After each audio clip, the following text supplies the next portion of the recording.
Hello, and welcome to another Wednesday Walkie Talkie. And it's a really nice day. It's sunny, just a few wispy white clouds up there. It's going to be quite a warm day as well.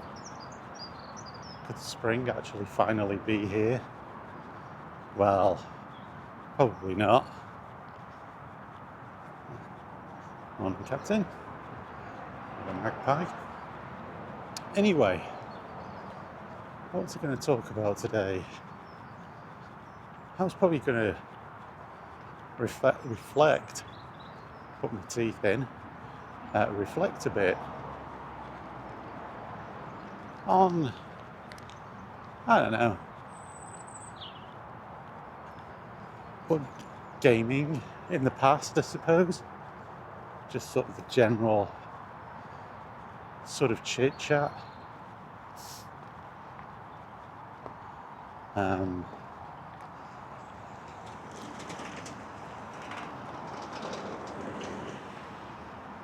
got my sunglasses on because it's quite bright, and now there's a consequence. I can't see the screen of my camera.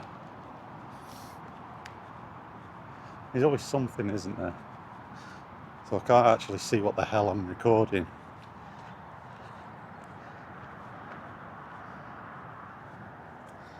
Yeah, I am recording. I had to pop my glasses up. But yeah, when I notice a lot of the YouTube retro channels, they talk about retro games sort of very dryly. What do I mean by that? Well, it's sterile. It's, this game came out in this year, or this game was in the charts for this long, or this game sold X number of copies and scored this and this in magazines. And a great many of them, they don't really describe what it was like when they played those games back in the day.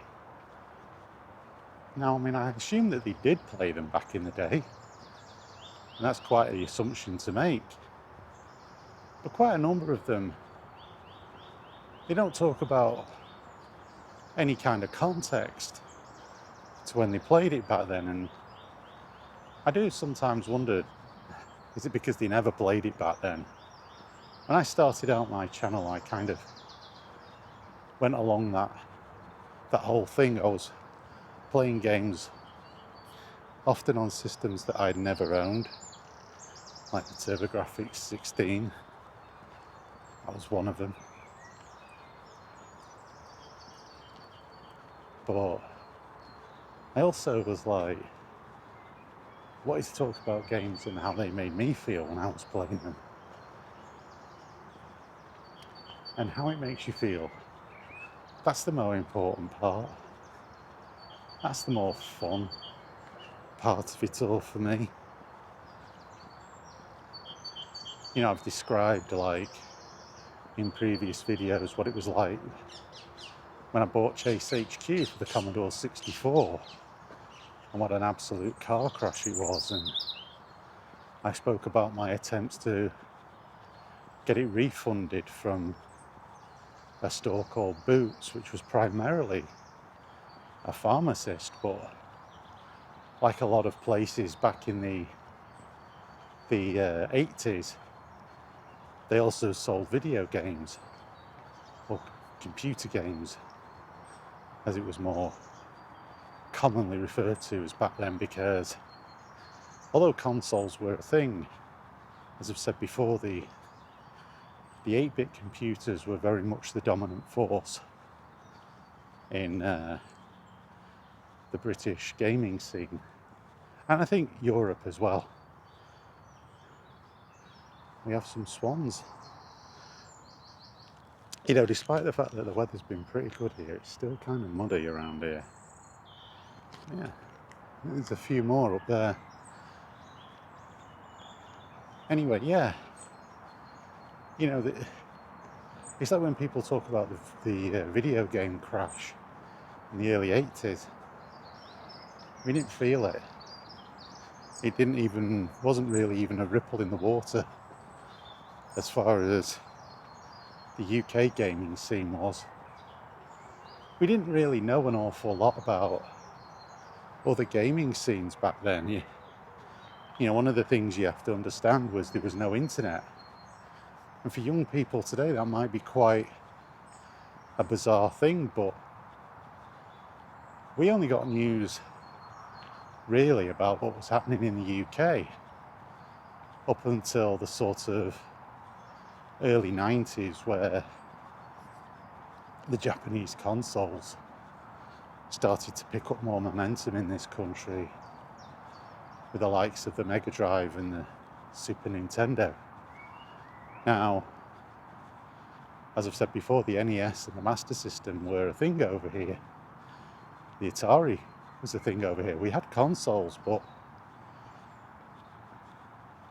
the games for those consoles were quite expensive in contrast to how much they were on cassette for the home computers. I mean, quite often, you know, you're talking about half the price. And for the older consoles in particular, the games on the home computers were better. They looked better, they sounded better. And you were paying less. The drawback was, of course, here in the UK, you were loading the game from cassette, which wasn't the greatest way of doing it, but it was very cheap and it was cost effective.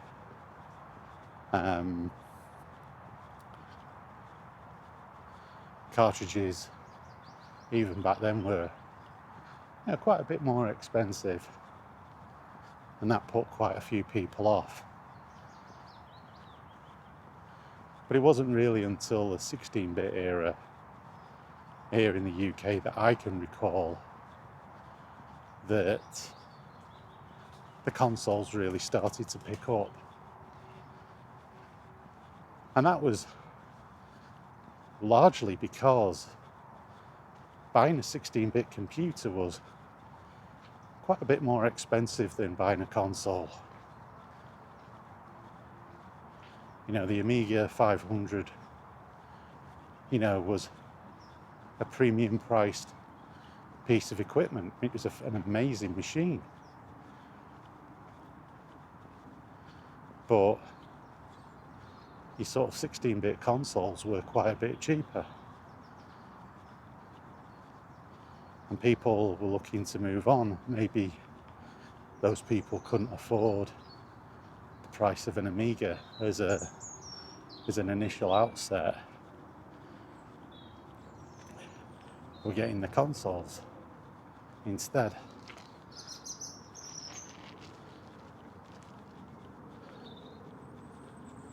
And also what helped too with consoles was video rental stores also starting to rent out the games. So it meant you didn't have to pay. You could have a couple of quid to rent a game out for the weekend. You couldn't really do that with computers.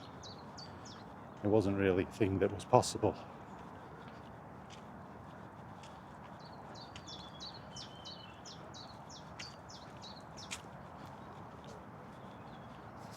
No. We didn't, because you could copy games that were on the 3.5-inch floppy on the Amiga, and I assume the ST, I never had an ST, so I don't know, but it was certainly a thing. But you couldn't really copy a cartridge. If you were going to do that, you'd need quite a bit of hardware. So renting was a possibility. That sort of became the thing that helped propel the 16-bit consoles as well. People, I don't really ever see people, hear people rather, talk about that much. That's not to say that there aren't YouTube channels that do. Of course they will, but that did help. That did help. You know, a lot of my friends back then, like, you know, and even myself in the early 90s, we were students, and renting games became a way of being able to play the latest thing without having to find the 25, £30 needed to buy them on cartridge. And that sort of rolled over as well into the sort of PlayStation, but that was sort of why, you know, home computers were very dominant here in the UK in the 80s. Anybody that was around at that time would tell you that. I've talked about the big three: Commodore 64, the Sinclair ZX Spectrum, and the Amstrad CPC. I've talked about those. But there were others as well that weren't as popular, didn't sell as many, but still existed. You know, you had your Acorn Electrons, your Dragon 32s, all of these ones. You know, like I say, they weren't as popular, but they still existed. BBC Micro was very popular, especially in schools, as a learning computer. You know, right up until the age of 18, I was using one of them at school. I was doing computer studies as part of my A-levels, and that was the computer that they had, which was kind of weird because it had been completely superseded and by more powerful machines back then, but I always used to feel it was more of a token gesture, to be honest. It's interesting that now that's very same school, I was looking on their website about a year or two ago, and they have a proper fully fledged computer lab with the latest IBM compatible PCs in there now. Oh, if we could have only had something that had a bit more oomph. But you know what? They served a purpose. This type of tech could be quite expensive, but they were good to learn on. They were a good learning piece of kit, and I enjoyed using it. Let's say they weren't the greatest, but I enjoyed using them nevertheless. So, you know, I don't know when they would have moved over, when they would have upgraded, to be honest. I've no idea. But I don't even know what they would have upgraded to as well, actually. Maybe they went to the Archimedes, the Acorn Archimedes. I guess that was the intended replacement for the BBC Micro.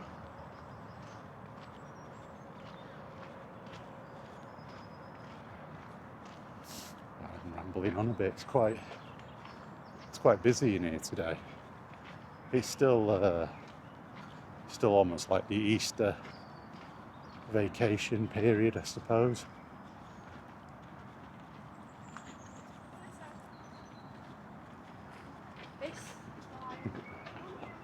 Plenty of if you can actually see in there today, you might be able to. It's a bit brighter. I won't like to fall in that. That'll be pretty awful. Bit of a microbiology fest going on in there. Primordial soup. But yeah, that was That was a bit of a trip down memory lane. But yeah, let's say it's going back to what I was saying. Did one of my infamous ADD tours then. You know, we did have you know, it is interesting to see just sort of how things change, and when people do talk about their video games or the memories, they do these retro channels, as they call them, which then, you know, I don't know whether that's the correct phrase, because to me it would be more akin to talking about vintage games. But a retro game to me is when somebody makes a game in the modern age. Just go up here for a sec. Somebody makes a game in the modern age, and then they look at that. Yeah, they do it they make the game in the modern age, and it's in the style of something old. That's retro. Vintage is talking about something that was made in the time. I mean, you don't call a car from the 70s and the 60s, you don't describe them as being retro cars. You call them vintage. Like wine. You don't call a 50, 60-year-old bottle of wine a retro wine. You see that? This is danger deep water. I don't think that's the only danger in there. We don't have any crocs or gators, but we have bacteria, that's for certain. But yeah, as I was saying, you have all of that sort of terminology, and you know, look, it's not a big issue for me, but I just think that there is a thing which is like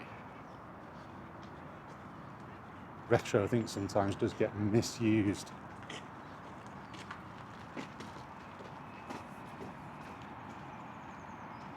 I think it very much is vintage. You're talking about a game that was made in the 80s. It's a vintage game because its vintage was the year it come from. If you're talking about a game that's made today, made to look like a game from that era, then that is retro. That's how I look at it.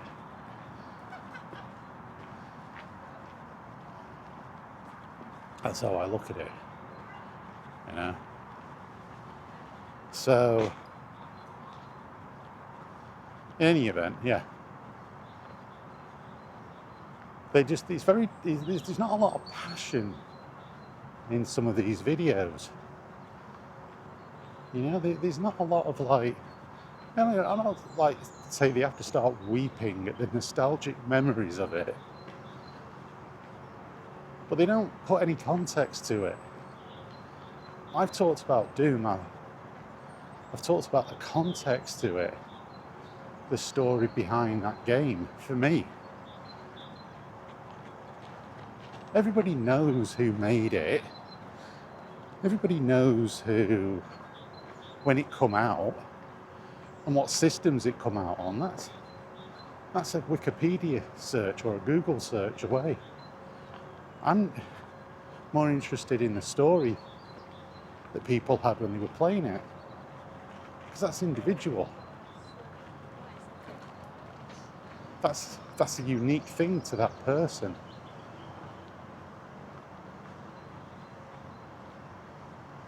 Likewise, you know, any other game.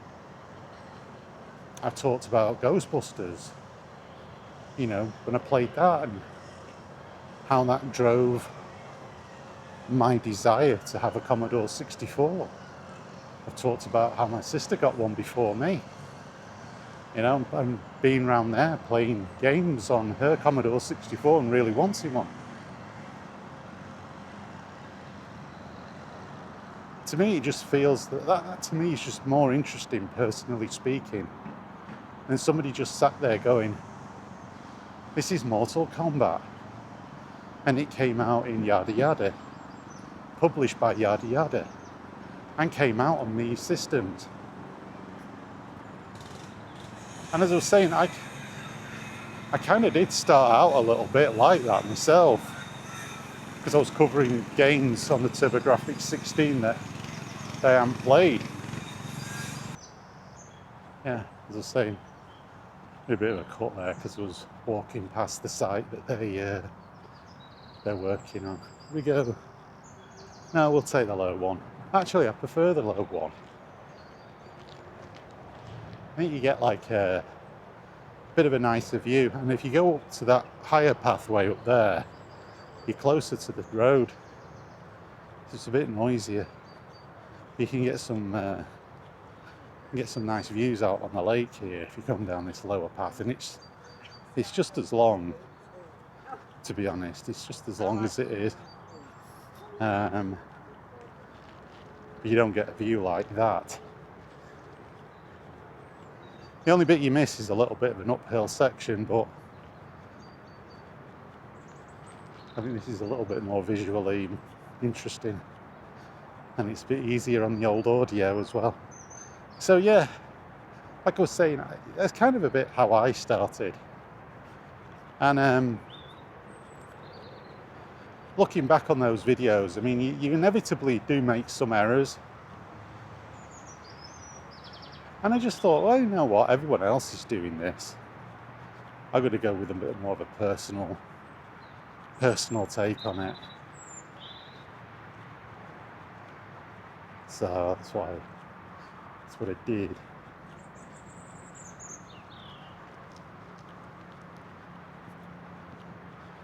But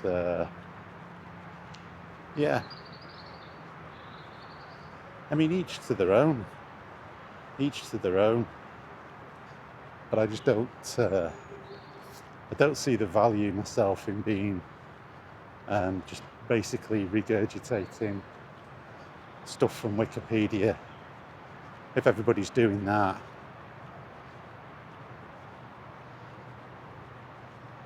and I know, I mean, as I've said before, it doesn't bring me a lot of views, but I value what I get. I mean, it's all right giving a bit of detail, you know, but I just prefer to listen to someone say how this game made them feel when they got it. That's more valuable to me, because I can relate then. You know, if someone was like I watch somebody playing Aztec Challenge on the Commodore 64. My video that I did of that is just me laughing, because that's pretty much what it was like when I was playing it. It was just like constantly laughing because it was so ridiculous. It was untrue. It really was like massively hilarious. How could you not? You know, you can be sterile about it, but I don't know.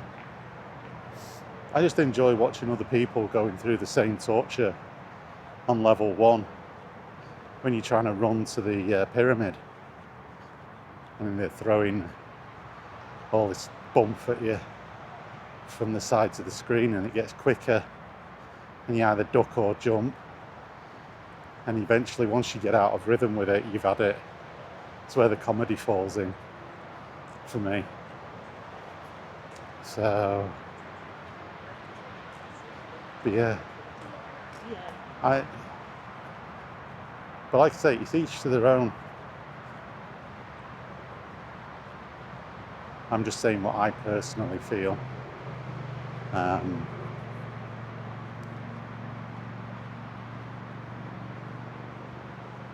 It's like when, you know, you talk about films and you can talk about the technical side of it, but you know, these things are supposed to make you feel something. Entertainment is supposed to make you feel something at the end of the day.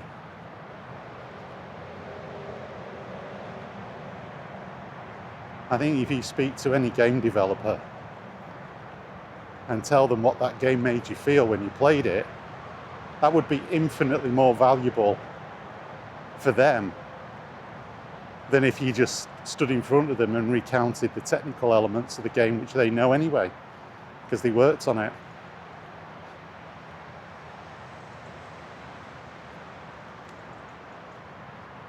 The overriding thing, did you enjoy the experience of playing that game?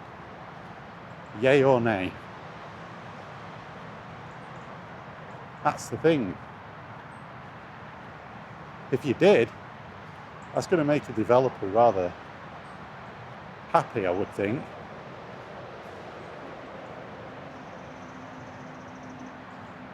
It would be anyway, if I'd have toiled away on something and people said that the game made them happy and that they had fun playing the game.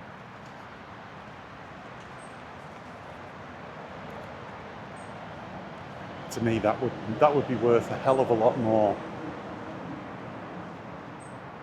than, than anything else.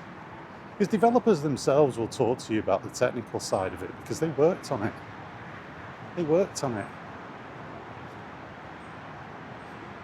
So they know. And there's a place for that.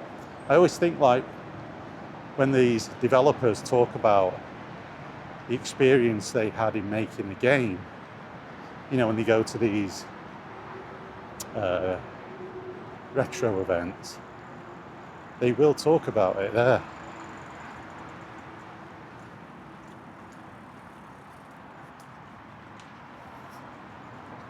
They will talk about the trials and tribulations of making the game, and that is interesting from their perspective,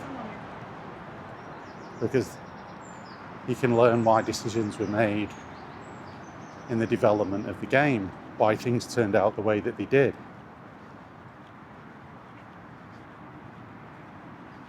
But that's coming from the developer, that's coming from the guys who made it. That's interesting. But from the people that played it, our role in all of that is, how did we find it? How good was it? Were we entertained? Did we enjoy it? Did we want to keep playing it? I just think that's the role of a game player to talk about, because that's, like I say, it's our bit. Anyway, it's definitely picking up on the old heat side of things today. That's for certain. But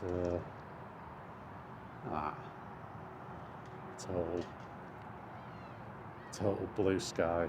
Just had a few wispy clouds. Anyway, we'll call it there.